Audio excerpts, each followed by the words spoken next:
Marcel. Bonjour. Alors, vous êtes traducteur depuis 1987. Oui, sans doute, oui. Quelques années, vous traduisez Neil Gaiman depuis 1998 pour Le Diable Vauvert, Oui. mais aussi pour d'autres éditeurs.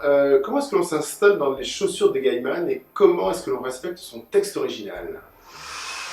Ça se fait tout seul, je dirais. C'est-à-dire qu'il y a un éditeur qui me confie le livre, je prends le texte et je le lis et je fais de mon mieux pour le transférer.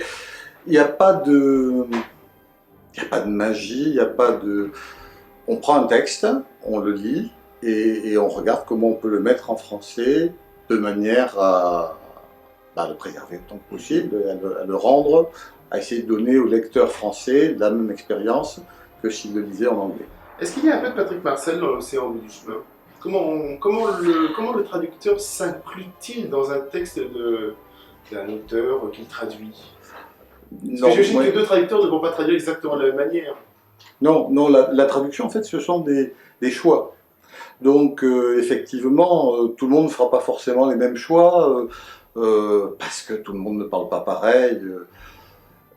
J'essaie qu'il y ait le moins de Patrick Marcel possible dans l'océan au bout du chemin, puisque c'est pas mon livre, c'est le livre de Neil. Donc, effectivement, les choix que je vais faire vont être dictés par la manière dont je perçois qu'il faut traduire tel pan du texte ou tel autre.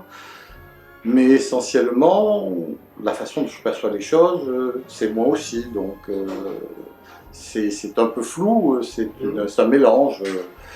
Il doit y avoir un peu de moi. Vous êtes l'un des premiers lecteurs français après l'éditeur. Comment est-ce que l'on aborde un nouveau texte à traduire? Quand on passe d'un texte à un autre, est-ce que ça se fait tout seul? Dans l'ensemble, oui. Oui. Je préfère ne pas lire le livre d'abord, enfin ça dépend. J'essaie autant que possible de prendre des livres qui m'intéressent à traduire, mais généralement, je tape le premier jet en fonction de... Enfin, en le lisant. Je découvre le livre en tapant le premier jet.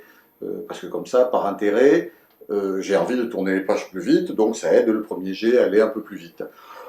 Ma foi, autrement, il n'y a pas de recette. Je prends le livre et je m'y mets. Il n'y a pas de rituel. Vous avez également traduit du Pratchett, vous avez également traduit du George R. R. Martin, par exemple, les volumes 13, 14, 15 du Trône de Fer et le Petit Dernier qui est sorti récemment, L'œuf de dragon. C'est vous. Est-ce qu'il y a des auteurs qui sont plus ou moins faciles à traduire? Est-ce qu'on aborde leur texte de la même manière? En règle générale, je dirais que je les aborde tous pareil. Par contre, les styles sont différents et il y a des styles qui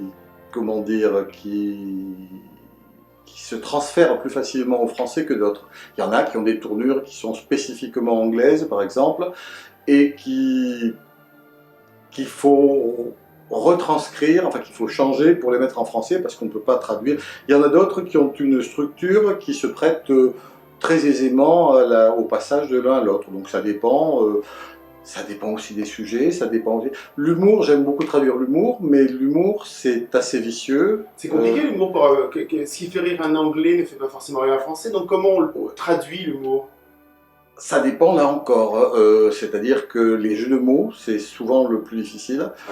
Il y a des jeux de mots qui se traduisent tout seuls, à chaque fois c'est un miracle, je me dis mais c'est formidable, on change les mots et ça marche autant en français.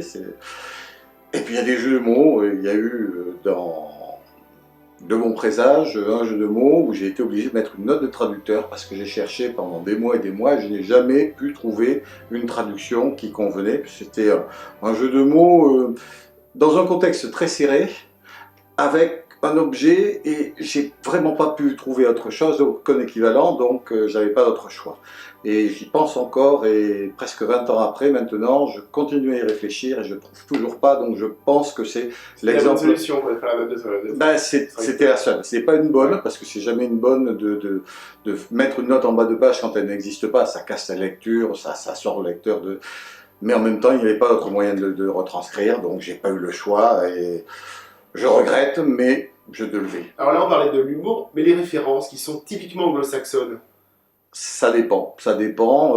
Dans l'océan, j'ai eu justement un problème, c'était un jeu de mots et une référence. Il parle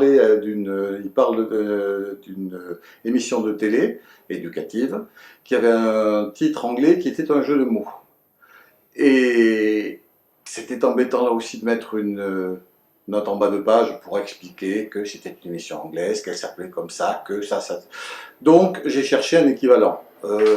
C'est le mieux à faire, chercher un équivalent, en évitant de traduire tel présentateur de journal, d'émission jeu des années 60 par Guy Lux, parce que en Angleterre, Guy Lux ne sévissait pas, donc ça choque le lecteur français en général, donc il faut essayer de trouver quelque chose où parfois on intercale un petit truc disant Jean Tartampion et le célèbre présentateur de télévision. Oui. Quelque chose comme ça qui s'intègre et qui dérange le moins possible la lecture, qui informe le lecteur de ce qu'il doit savoir, qu'il ne sait pas, parce que ça ne correspond pas effectivement à ses références, et de manière aussi peu intrusive possible. Alors vous travaillez sur quoi en ce moment? Vous venez de finir quelque chose ou... Alors actuellement, je suis en train de travailler sur un...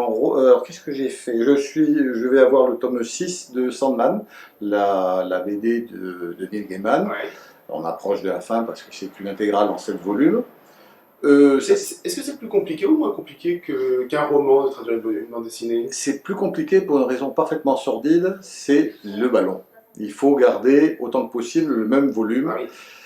Et c'est pas toujours facile, parce que parfois on aura une très bonne idée de tournure, qui est bien, qui est élégante, qui retranscrit exactement ce qui est dit dans l'original, et malheureusement ça flotte dans le ballon, il n'y a pas assez de place.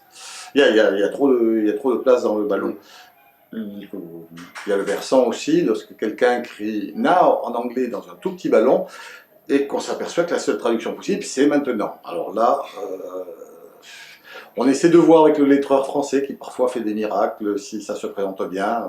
C'est surtout c'est la seule différence. C'est vraiment une question de calibrage qui intervient alors que dans le roman, on met ce qu'il faut. Si une phrase se traduit par un paragraphe, s'il n'y a pas d'autre moyen, on traduit par un paragraphe, on a le temps. Si elle ne se traduit, un paragraphe se traduit par 2 mots et que ça correspond exactement, eh bien on fait 2 mots, ça n'est pas un problème non plus. Dans la bande dessinée, c'est une considération et parfois ça pose des petits problèmes. Et pour les fans du Trône de Fer, alors je crois que vous disiez hors antenne que vous avez fait quelque chose d'énorme.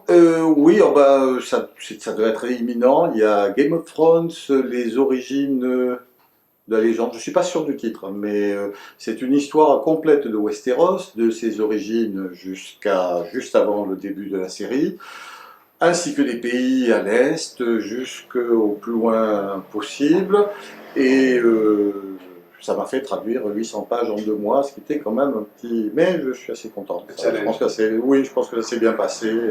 Et ça devrait être un beau bouquin illustré par nombre d'artistes de fantasy assez connus. Merci beaucoup Patrick Marcel. Avec plaisir. À bientôt, au revoir. Au revoir.